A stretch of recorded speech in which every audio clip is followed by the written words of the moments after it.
There's a number of people that work in the service industry for the trains, whether they be cross-country trains owned by Amtrak or local trains operated by various local municipalities. If the train is a federally funded train, such as Amtrak, and you're an individual who's hurt in connection with any activity that is conducted to service that train, whether it be loading a train, preparing food on a train, you do have a cause of action for those injuries against the operator of the train.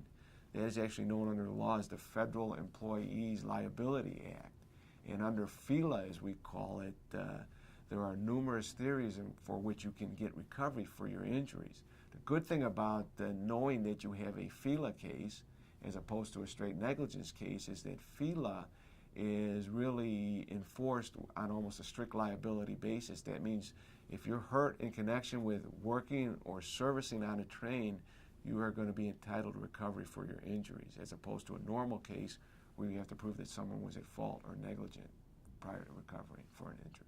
FELA now is really available, remember, only to trains that are federally funded, that are at least subsidized by the federal government. However, that does seep into all walks of life.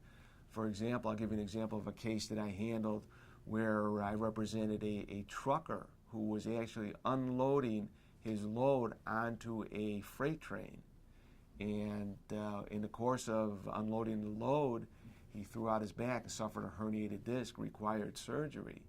So normally, in a typical setting, if he wasn't working on a railroad funded by the government, he would have to prove that someone was negligent. But because he was working on this freight train, which all freight trains receive government assistance, he was able to pursue the case under the FELA theories, which are more of a strict liability source of proof, and therefore we were able to get a substantial recovery for him, even though there really was nobody at fault for his particular injury.